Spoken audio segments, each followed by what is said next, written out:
I think there's only one secret to trading, despite all of the marketing that you see out there and all the suggestions that there are, secrets to success.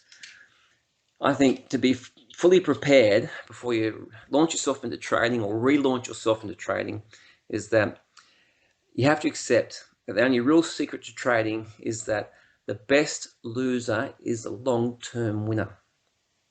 The best loser is a long-term winner. The people who are still actively trading today are only actively trading today because they have enough risk capital to place that next trade. And to be able to have that amount of risk capital today is because they haven't lost all their money. Most people are bad losers. They move stops or they don't use stops. They tell themselves little stories to encourage them to give their trades a little bit more room.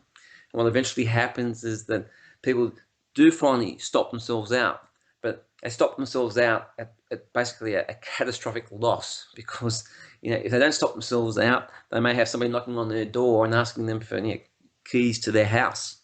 So I understand that that's probably the only real secret is you do lose often in trading, okay? And that's no big deal. As long as you take your losses, you've got to be a good loser.